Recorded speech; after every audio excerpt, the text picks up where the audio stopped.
So what is he like in the gym? Violent.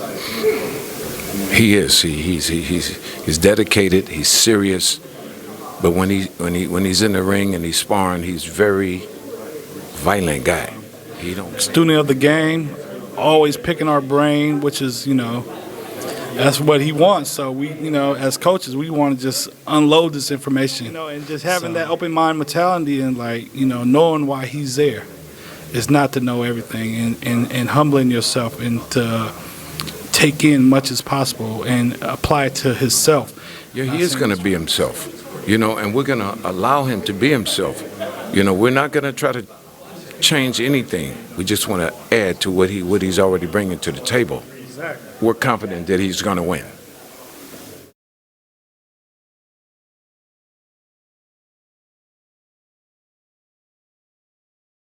So I'm going to let you introduce yourselves.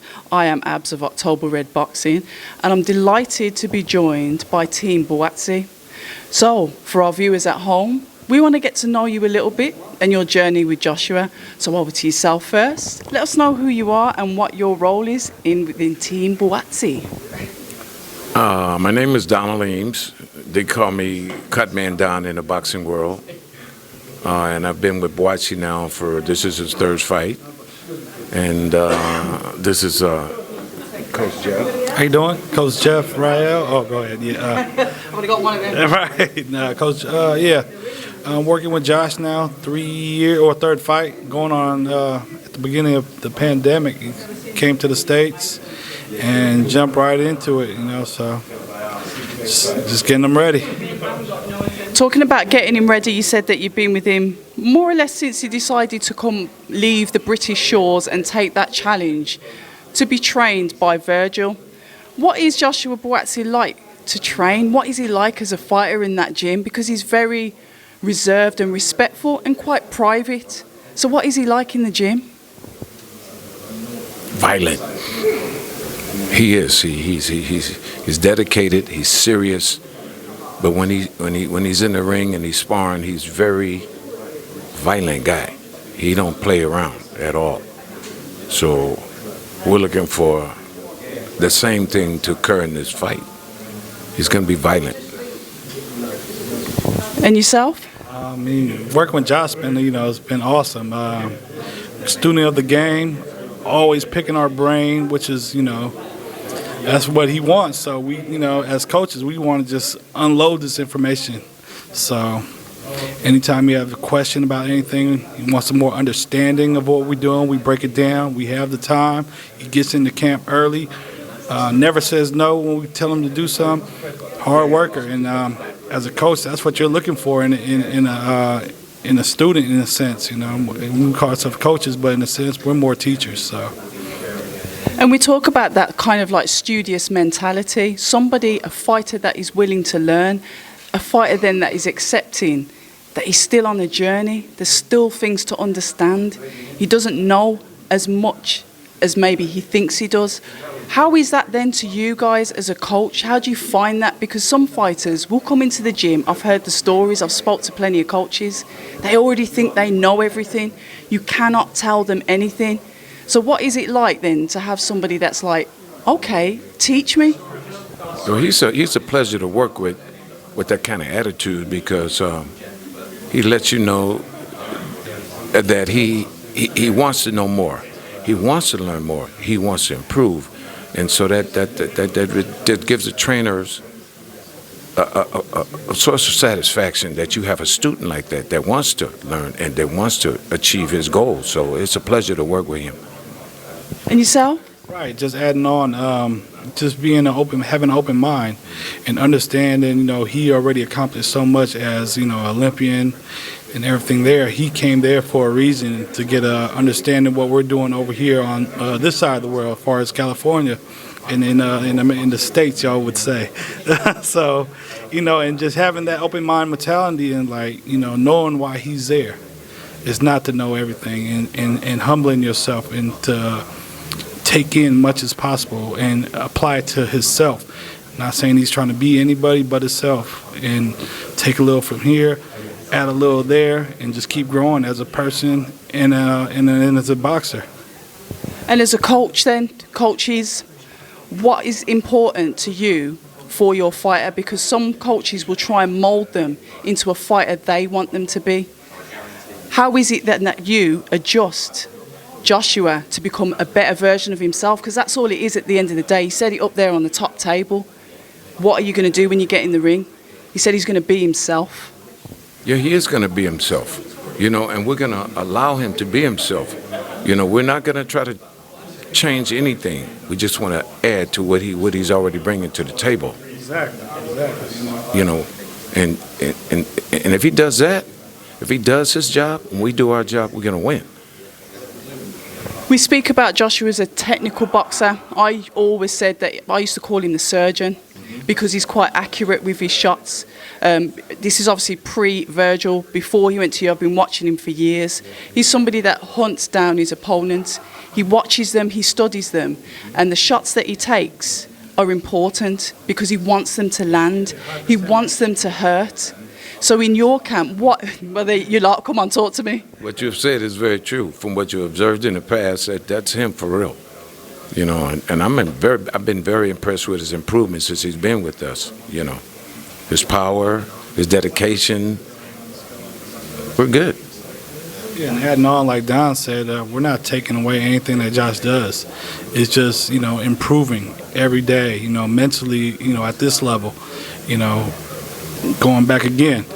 He's been through it all the stages already. Learned from, his time in, here with the team and all that. So it's just like, okay, now we're building him as a mental fighter now and preparing him from all the things that are to come.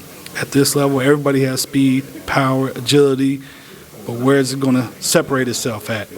And that's why he showed up, and now he's going to show out.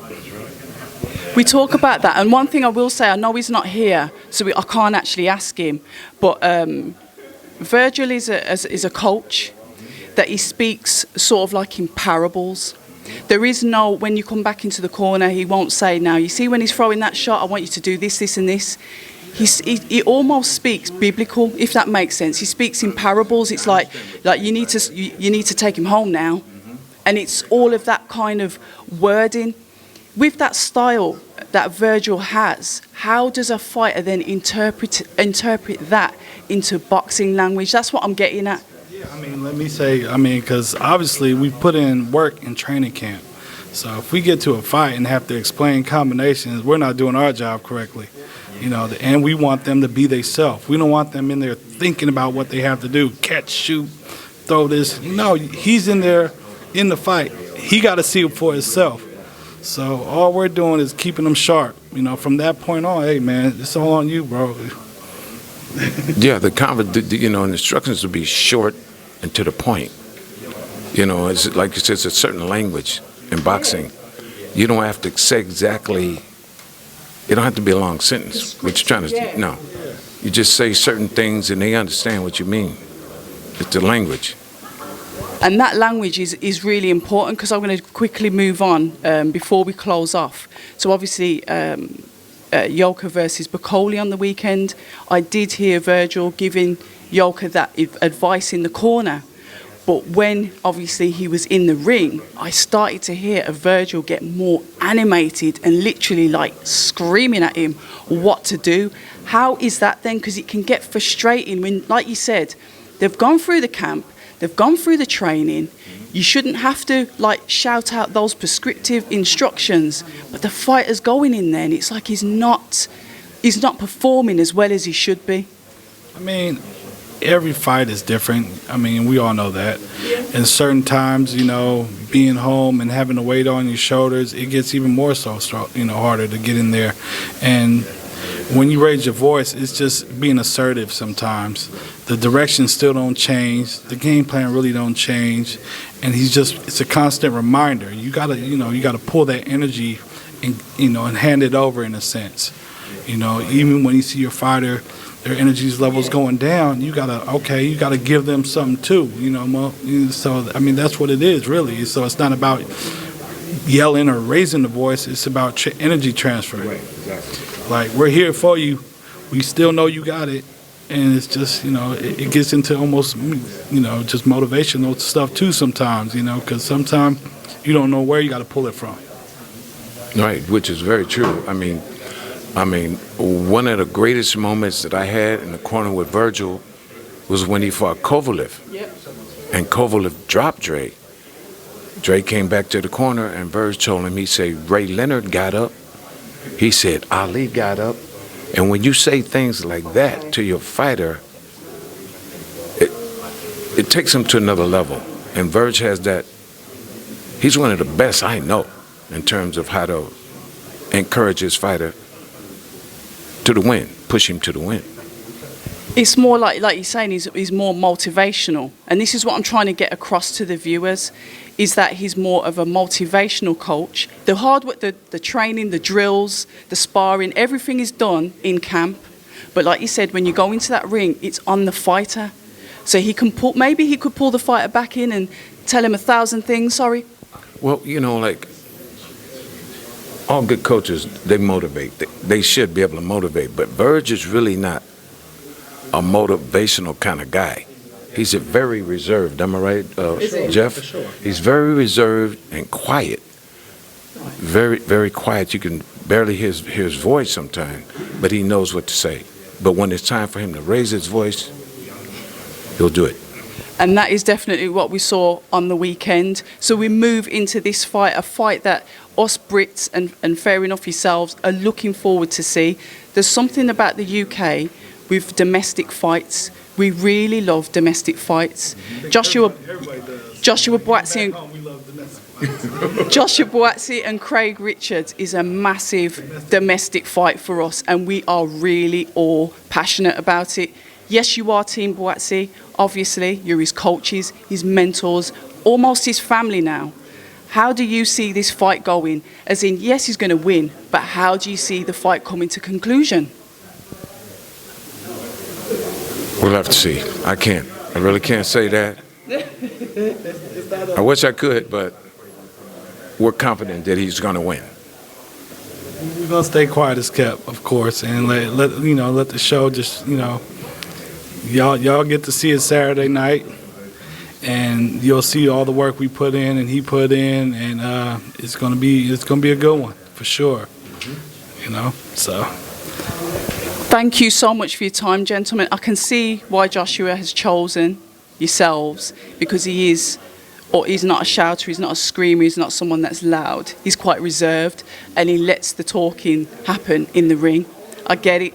And that is just what I wanted to get a feel for and let our viewers get a feel for as well. So, gentlemen, thank you so much for your time. I really do appreciate it. And all the best on Saturday. No doubt. No luck involved. See you Saturday night. Hi, and thank you for watching October Red Boxing. Like, subscribe, and tap the bell for notifications. You can also find us on Instagram at October Red Boxing and on Twitter, October Red UK. And remember, at October Red, we stay ready.